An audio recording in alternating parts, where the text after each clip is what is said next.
Bonjour les gens, nous allons expliquer dans cette vidéo les règles complètes du jeu Evil Dead 2.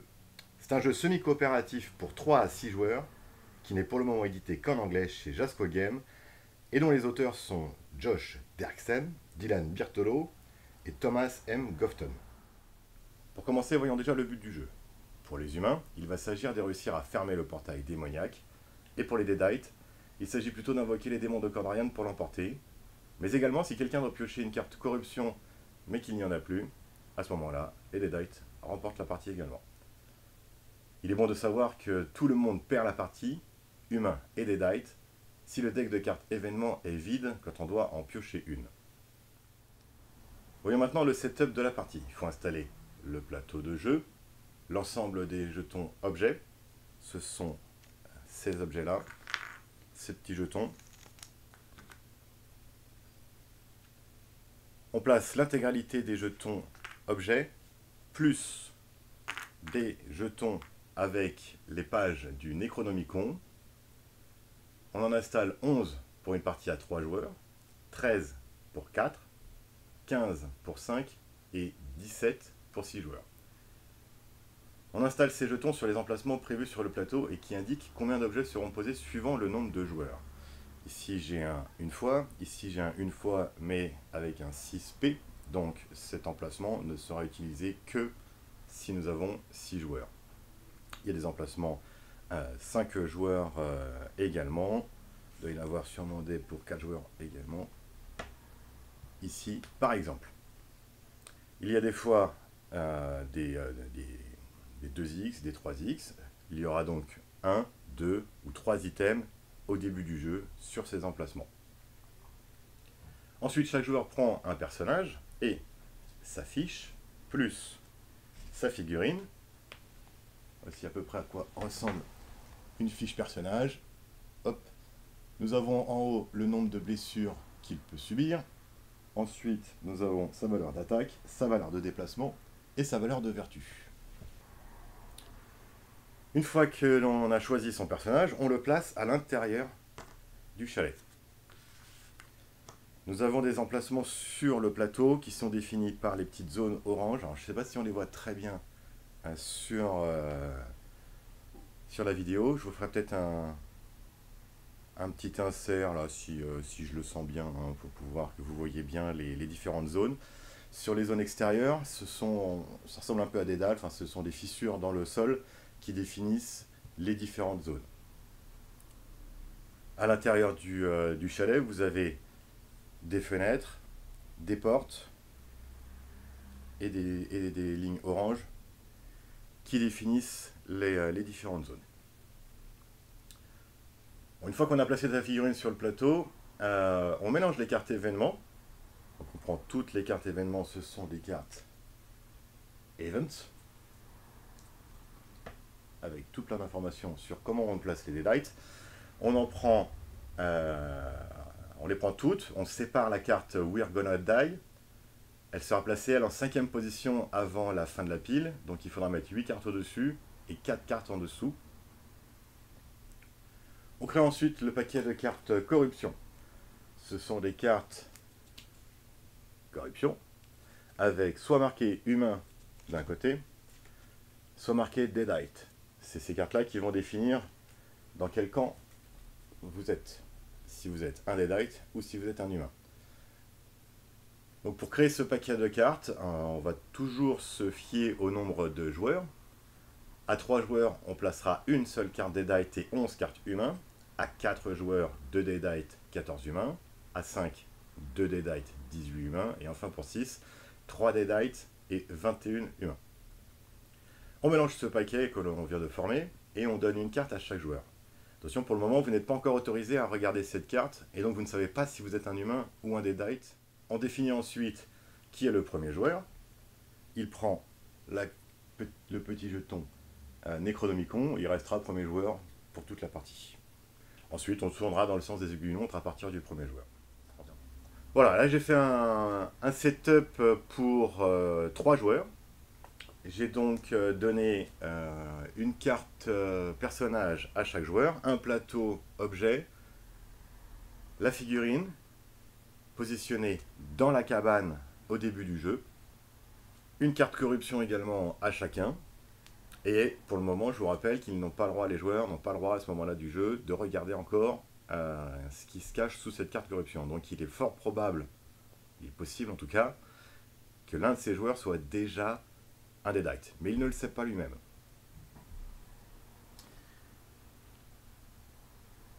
Donc, je disais, on commence toujours le tour par piocher une carte événement. Donc, on prend une carte événement. Alors, pas celle-là, tant qu'à faire, pour expliquer. Une carte événement. Je vais vous faire également un petit insert de la carte. Donc, sur la carte, on voit qu'il faut faire spawn un Deadite alors, à 3 joueurs en H, en A. À 4 joueurs, on en rajoute un autre en C. À 5 joueurs, un en E. Et à 6 joueurs, un en G. Puis, on résout la petite phrase qui est en dessous. Là, any character that begins their turn outside has -1 speed this round. Ce qui veut donc dire qu'effectivement, tous les personnages qui commencent leur tour à l'extérieur auront un point de déplacement en moins pendant le tour. C'est comme ça qu'on résout une carte événement. On fait spawner des lights là où ils doivent être. Donc, les emplacements H, A, C, E et G, ce sont les portails qui entourent le plateau. Une fois que ceci est fait, les joueurs ont 3 actions à 3 joueurs et à 4 joueurs. Sinon, ils ont 2 actions par tour si on est 5 ou 6 joueurs. Ces actions peuvent être de se déplacer, d'attaquer, de fouiller, d'échanger des jetons, de retirer une barrière ou de faire un sort. L'utilisation des jetons, il est totalement gratuit et ce n'est pas une action. Pour l'action de se déplacer, on bouge son personnage du nombre d'emplacements égal à sa vitesse indiquée sur sa fiche de personnage comme on l'a vu. Et donc un emplacement, je vous rappelle, c'est les différentes cases sur le plateau séparées par ligne orange ou les lignes extérieures.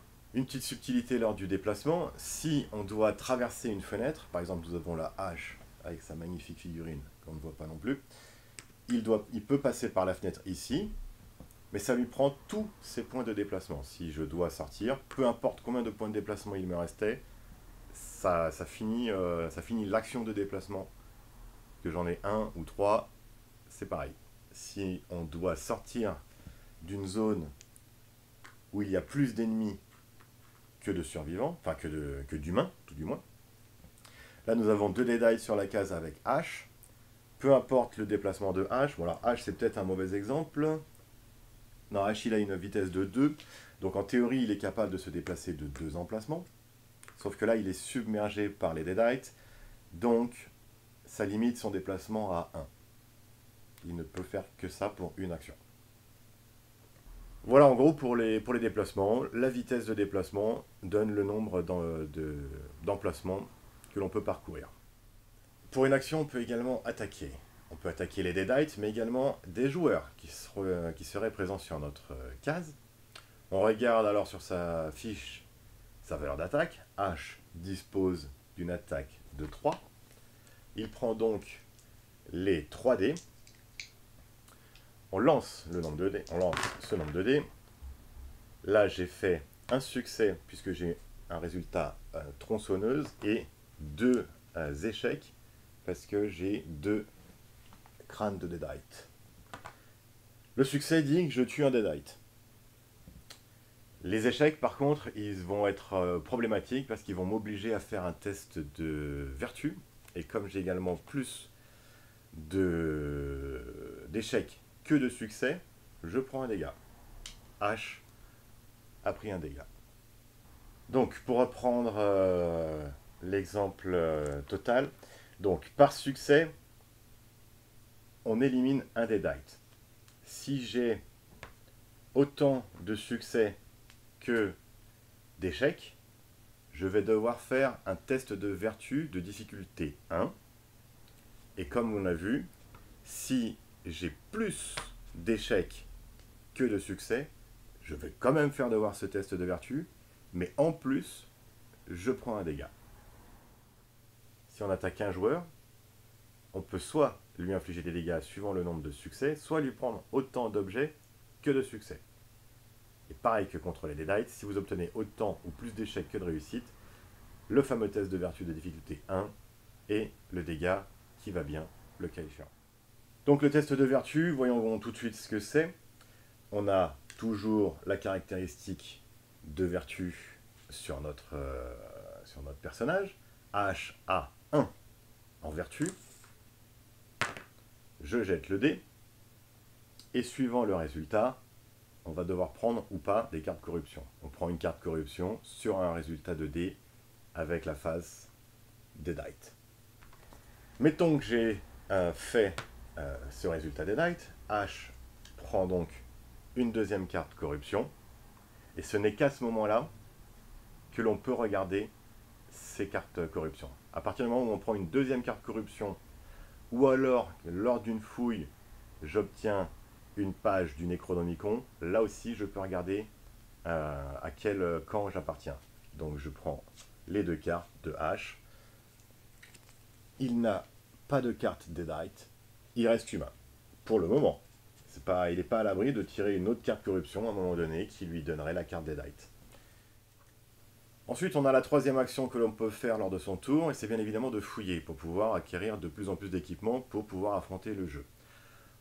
On prend alors tous les jetons présents sur son emplacement, on les regarde secrètement, on en choisit un, on replace l'autre face cachée sur le plateau, et celui qu'on a choisi en face visible sur notre plateau personnel. On peut faire une action d'échange également avec un autre personnage si on est sur la même case. Cette action, elle peut être de donner ou de prendre, si l'autre personnage est d'accord, bien évidemment, tout ou partie de ces objets. Si H veut, pour une action, des items en possession de Ed, actuellement c'est Ed, eh bien, il faut qu'ils soient d'accord tous les deux, et si Ed a 8 jetons qu'il veut bien donner au joueur H, eh ben c'est possible. Sinon, ça peut être du 1 pour 1, les joueurs s'accordent sur le nombre d'objets, mais il n'y a pas de limitation.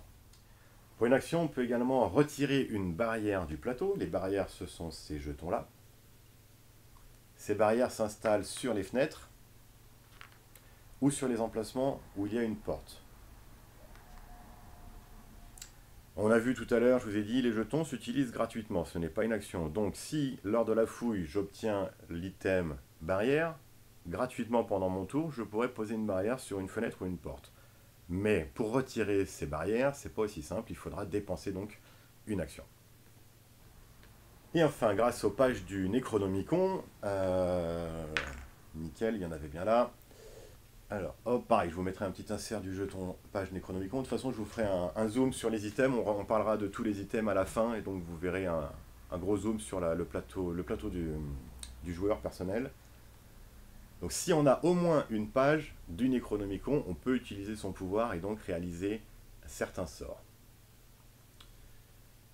Donc le premier sort, c'est le plus important, c'est celui qui demande d'être à l'emplacement du portail ici. C'est le portail qu'il faut sceller en dépensant ces pages du Necronomicon. Pour faire ce sort, je mets autant de pages de Necronomicon que j'en ai sur les emplacements du plateau ici. Là par exemple, j'ai dépensé 2. Donc là on est dans une partie à 3 joueurs. À 3 joueurs, on commence les pages sur cet emplacement-là ou celui-ci. De ce côté-ci, nous sommes sur le côté des humains. De ce côté-là, c'est les Deadites qui vont jouer ici. C'est le deuxième sort dont on va parler tout de suite. C'est le même que pour les humains. Mais d'un côté, ils invoquent les démons de Kandarian. De l'autre côté, on scelle le portail. Donc quand je suis, et seulement quand je suis à cet emplacement, je peux dépenser mes pages du Necronomicon pour une action et remplir pour aller jusqu'ici. À partir du moment où un camp a obtenu assez de pages pour monter jusqu'au milieu, eh ben, il finit la partie, et le camp qui l'a fait, humain ou Deadite, remporte la partie. Donc il y a également le sort de vitesse, le speed boost. On doit avoir au moins une page. Il augmente votre vitesse de 3 pour le reste du tour, Et on doit faire un test de vertu 1 pour savoir si on prend ou pas une carte corruption. Ce sort, il permet également, si on était entouré de Deadites, on reprend notre exemple de tout à l'heure, H est submergé par les Deadites, ça c'est Ed, il n'est pas submergé. Là, actuellement, il est de nouveau submergé. On ne peut se déplacer que de 1 par une action de mouvement, mais si je fais ce sort, eh ben, je suis considéré comme ayant une vitesse de 3, peu importe ma vitesse de base, et je peux passer au travers des Deadites. Donc, je pourrais très bien faire 1, 2, 3 pour pouvoir m'en sortir. Puisque je ne considère plus les Deadites pendant ce tour. Le Speed Boost me permet d'avoir une vitesse de 3 et d'éviter les Deadites sans problème. On a également un sort d'identification des Deadites. Il faut toujours avoir au moins une page sur vous, bien sûr. Vous choisissez un autre joueur. Vous lancez un nombre de dés égal à votre nombre de pages jusqu'à 3. Donc si j'ai une page, 1 dé, 2 pages, 2 dés, et donc 3 pages, 3 dés. Je choisis de regarder la carte de Ed. Pour chaque succès, je peux regarder une de ces cartes au hasard. Ensuite, je dois faire un test de vertu pour chaque résultat échec que j'aurai obtenu lors de mon test. Là, je n'ai pas eu d'échec, pas de test de vertu.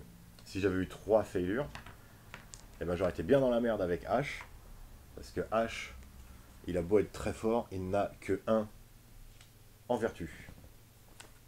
Donc il aurait pris une carte corruption. Mais là, tout s'est bien passé. Il a le droit de regarder la carte de Ed. Ed est un humain. Pour le moment, il peut lui faire confiance. Mais Ed, lui, actuellement, ne le sait pas. Il peut lui mentir. Bon, après, H en tant qu'humain. Après, si c'est un Deadite, il peut lui dire, ah bah t'es Deadite, et pour pouvoir que Annie, le joueur Annie, lui, ben, n'ait pas confiance en Ed. Parce que lui, on ne sait toujours pas qui est Annie. Enfin bon, ça c'est un détail de jeu, vous verrez bien pendant vos parties comment faire un peu les choses un peu tricky. Vient ensuite le sort de commander au Deadite. Il faut posséder au minimum 2 pages. Donc j'ai donné 2 pages du Necronomicon à H.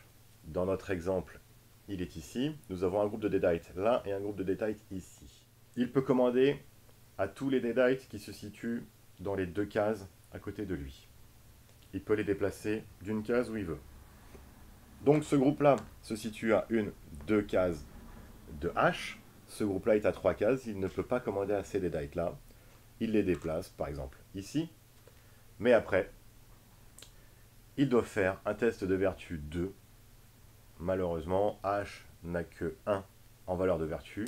Donc même s'il obtient un succès sur son test, tel que je viens de le faire, eh ben, il n'a pas eu 2 succès. Les vertus, il vous faut un succès, je rappelle, par difficulté du test. Je ne sais même pas si je l'ai dit ça finalement.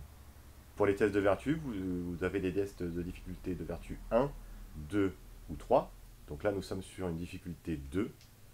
Donc il faut obtenir 2 succès ou 3 succès si c'est un test de vertu 3 pour ne pas prendre la carte corruption. Donc là, H, on lui interdit un petit peu de commander au Deadite. Il n'a que 1 point de vertu. Pour le moment, il ne pourra pas faire ce sort sans prendre de carte corruption obligatoirement. Après, si ça se trouve, si c'est un Deadite, vous verrez, ça aura potentiellement son intérêt. Nous avons également un sort qui nous permet de courber le temps. Il faut posséder cette fois-ci 3 pages. Il n'est réalisable qu'une seule fois par tour, bien sûr. Et il permet de gagner 3 actions si on réussit à obtenir un succès sur un seul lancer de dés. Par contre, il faudra faire un test de vertu 3. Donc, j'ai obtenu mon succès, j'ai le droit de faire 3 actions supplémentaires. C'est énorme. Donc, dans cette partie, nous avions 3 actions par tour. J'en ai utilisé une pour faire le sort. Il me reste donc maintenant 5 actions techniquement. Par contre, je dois faire un test de vertu 3 toujours. C'est un échec, je prends une carte vertu, une carte corruption. Et ça, la carte corruption, on doit faire le test qu'on ait réussi ou pas son premier lancer de dés pour obtenir ces 3 actions. Enfin, il reste un sort qui est réservé, lui, au camp des Deadites, qui est réalisable également qu'une seule fois par tour, et qui demande d'avoir 3 pages en sa possession. On lance 3 dés. Donc mettons que Ed soit un Deadite. Il lance 3 dés. Pour chaque succès, il prend une blessure, mais il peut placer un Deadite sur une case adjacente. On va dire qu'il le met là, mais il doit prendre un dégât pour ça. Donc ça, il faut qu'il soit Deadite hein, pour le faire. Là, on a vu qu'il était humain. Bon, mettons qu'il est Deadite. Hein. Donc il faut être Deadite pour pouvoir faire ça. Par contre, si en faisant ce sort, nous obtenons plus de blessures que le nombre que l'on peut prendre, ce sont les wounds sur les cartes. Donc là, Ed, il a 5 wounds. Si ça lui fait prendre une 6e blessure, il n'invoque pas les Deadites et il passe hors combat. Voilà, ça fait le tour de toutes les actions qui sont possibles.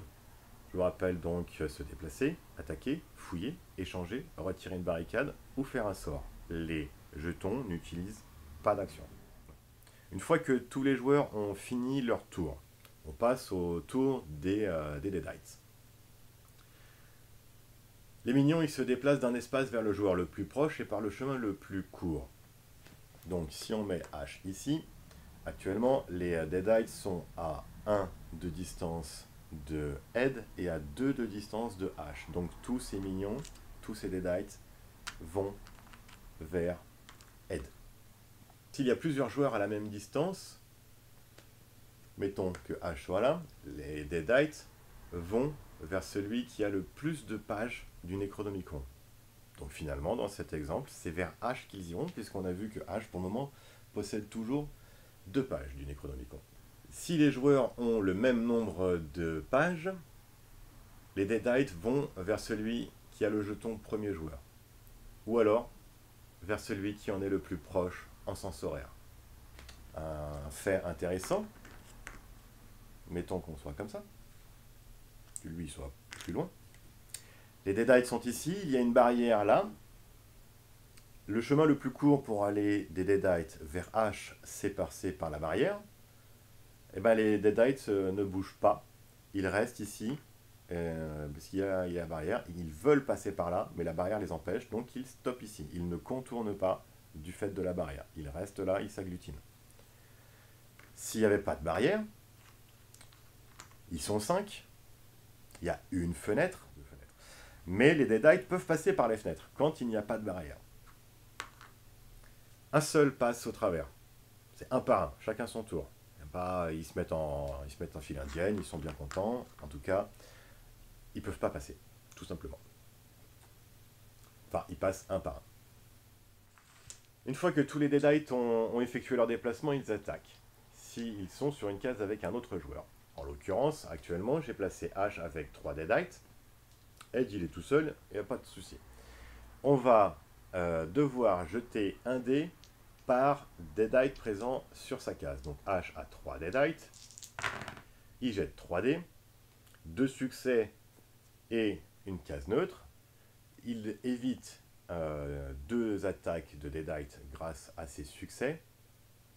Par contre, un résultat neutre lui demande de déposer une de ses pages du Necronomicon sur sa case. Si j'avais fait un échec à la place du neutre, par exemple, j'aurais dû quand même déposer la page, faut pas déconner, mais en plus j'aurais pris un dégât.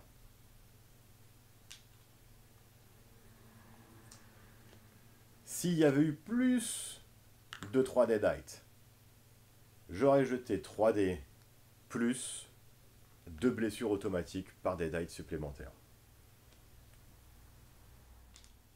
Et une fois que tous les Deadites ont attaqué, on commence un nouveau tour, on tire la carte événement, on bouge, on fouille, on attaque des Deadites, on se fait plaisir, et ainsi de suite, jusqu'à avoir fermé le portail ou avoir invoqué les démons de Kandarian, ou alors ne plus avoir de carte événement. Si on doit piocher la dernière carte événement, on a fini la partie. On a donc 2 camps qui s'affrontent pour le bien ou le mal, mais comment on joue un Deadite au final?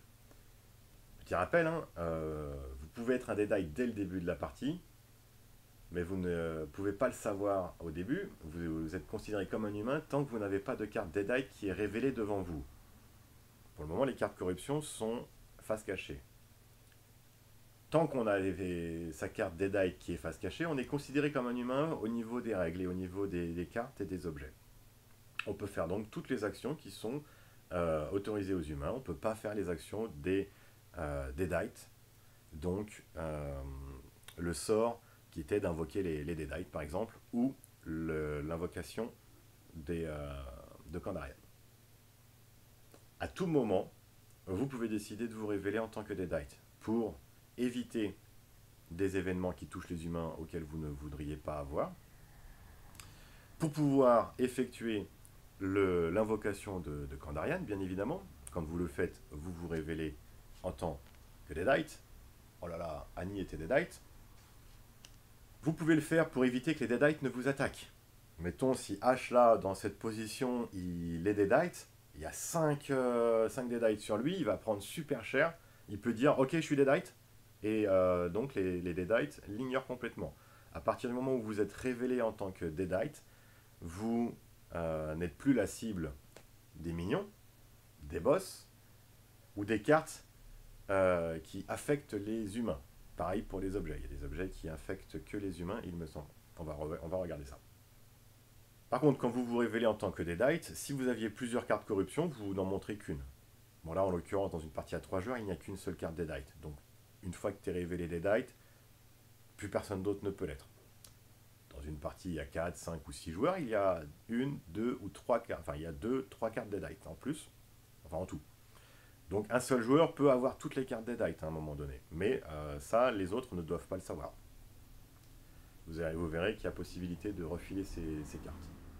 Une fois qu'on est Deadite également, les minions ne nous entravent plus pour le déplacement. Je peux me déplacer de 1, 2, 3 sans problème. Enfin, si H a une vitesse de 3, non, H a une vitesse de 2.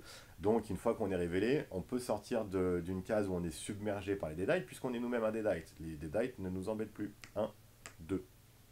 Par contre, si je suis sur une case où il y a 2 humains, je suis submergé par les humains. Ça entrave mon déplacement. Une fois qu'on est Deadite également, on n'a plus de score de vertu. Si je dois faire un test de vertu, je lance le nombre de dés équivalent à la difficulté du test sans tenir compte de ma propre valeur.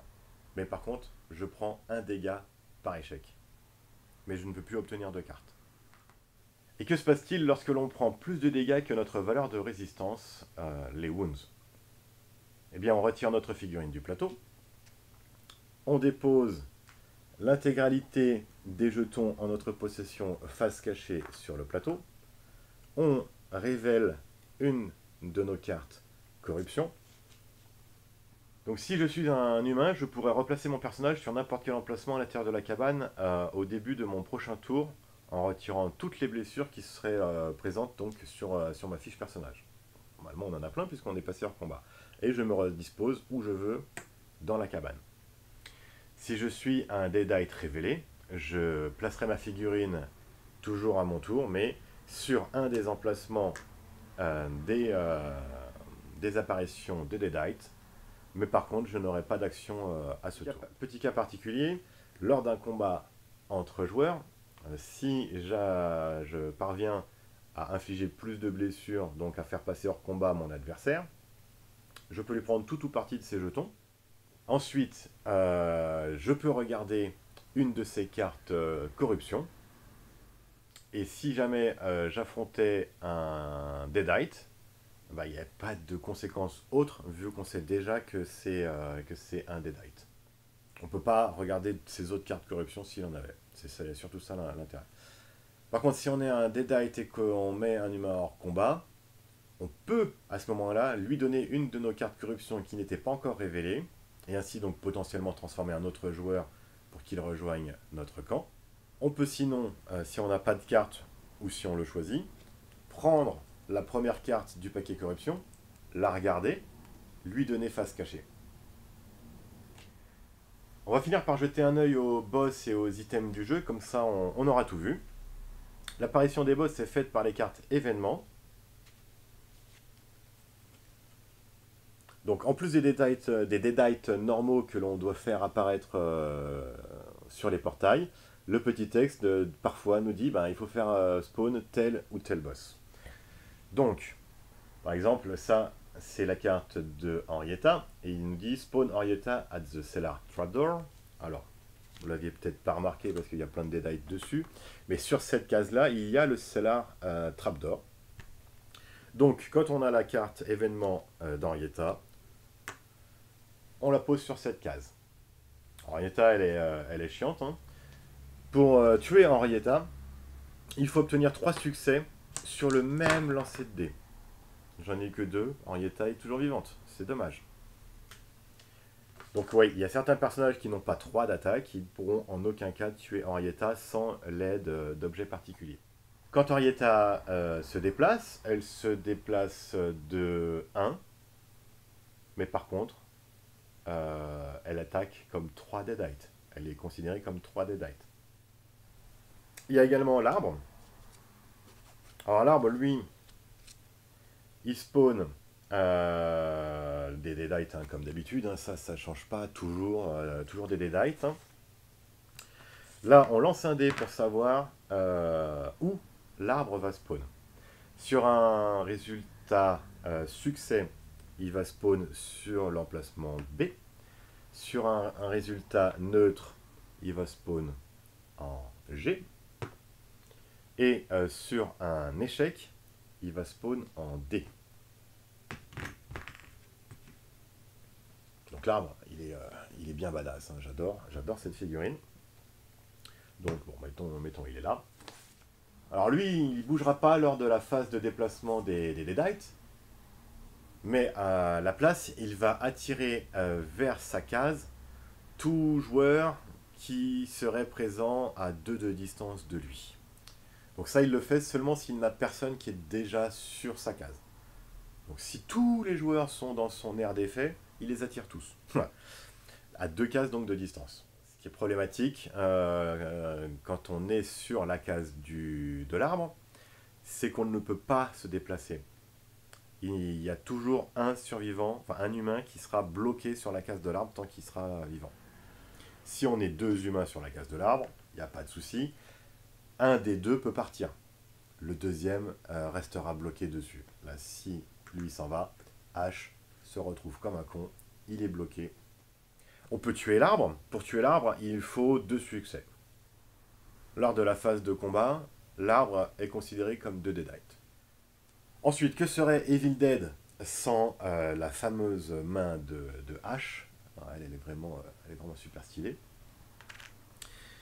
Donc la main, toujours apparition à partir d'une carte événement, ça ne change pas, on fait spawn les deadites. Pour la main, on choisit aléatoirement un joueur humain, et pas un joueur deadite.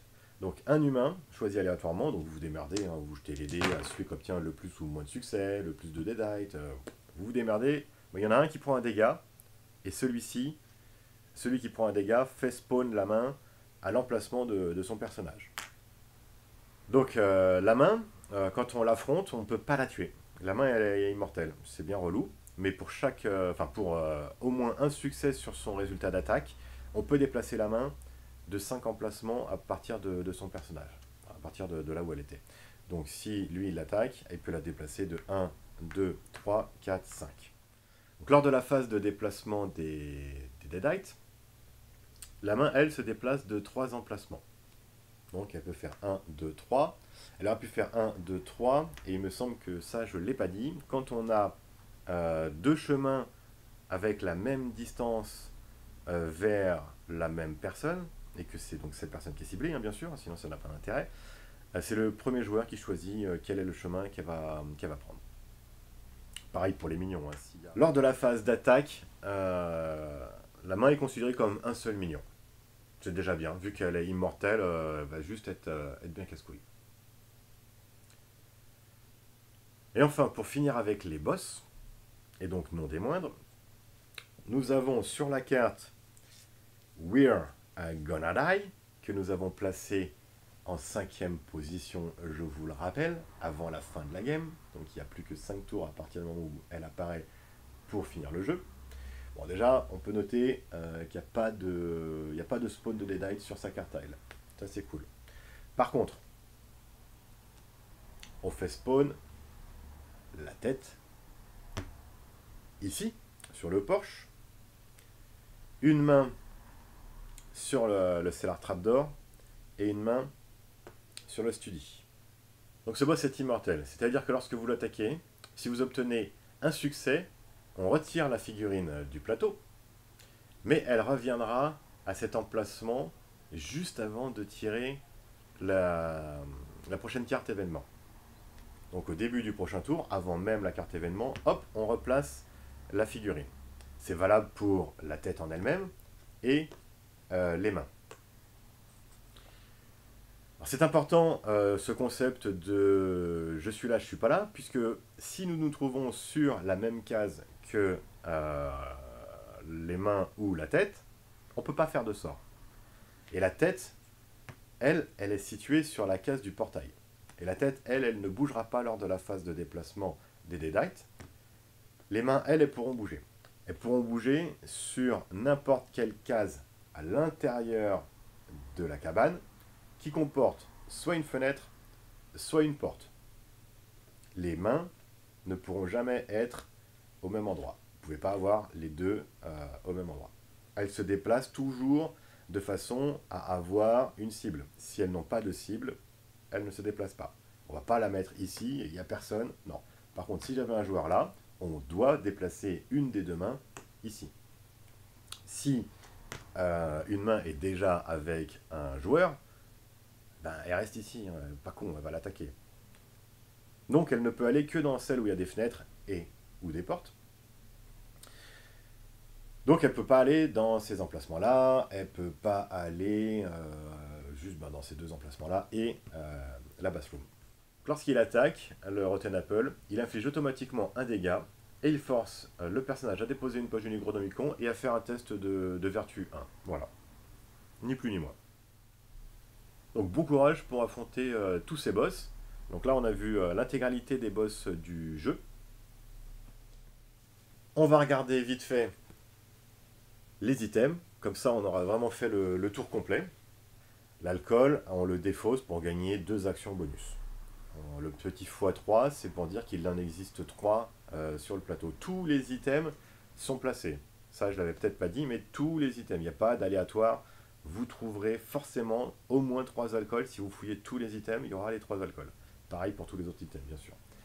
Ensuite, on a le pendentif. Le pendentif qui nous permet, seulement pour les joueurs humains, de le défausser avant de faire un test de vertu pour le réussir automatiquement. On a les running shoes, qui nous permettent de les défausser pour gagner 1 point de mouvement pour toutes nos actions du tour. Les pages du Necronomicon, on a vu, qui permettaient de faire les sorts, bien sûr. Ensuite, la petite cuisse de poulet, on peut la défausser pour se soigner de 3 blessures. On a ensuite la lampe torche qui nous permet de retourner tous les jetons de 2 zones qui sont adjacentes à notre personnage. Notre propre case est considérée également comme adjacente à notre propre personnage. La tronçonneuse, bien sûr, quand on a la tronçonneuse, on a plus 1 point d'attaque à chaque fois, tant qu'on l'a. Les gants de cuir qui nous permettent de voler une carte item à un autre joueur dans notre zone. Les fameuses barricades dont on parlait, c'est ici. On peut donc placer une barricade sur une porte ou une fenêtre. La dague de Kandarian, avant de jeter nos dés d'attaque, on doit la défausser, enfin, on peut la défausser pour gagner 2 succès. On a la patte de lapin, qui, en la défaussant, nous permet de relancer autant de dés maudits que l'on veut. L'eau bénite nous permet de révéler une carte corruption de n'importe quel joueur et de la laisser donc révéler. Ça peut forcer un joueur à devenir Deadite alors qu'il n'était pas encore révélé, qu'il ne voulait pas le révéler tout de suite. Nous avons la hache et non pas H.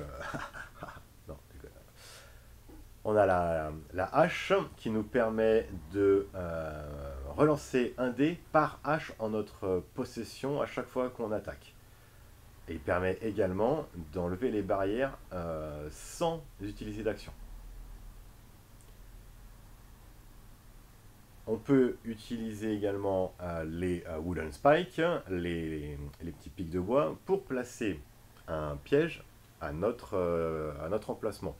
Il ne faut pas qu'il y ait de deadite sur notre case quand on le fait, et tout minion qui rentrerait dans cette case mourrait instantanément. Ensuite, on a les munitions de fusil qui, quand on les défausse pour attaquer, on peut attaquer dans notre zone ou une zone adjacente.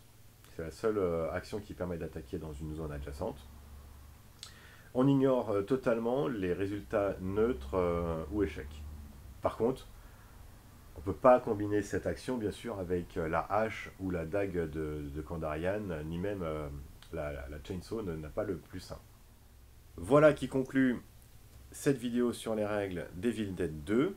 S'il y a des points de détail que vous n'avez pas bien compris, n'hésitez pas à poser vos questions en commentaire, j'y répondrai avec plaisir. N'hésitez pas également à vous abonner et à mettre un petit pouce en l'air. C'était Fink pour Planète Plateau. Ciao!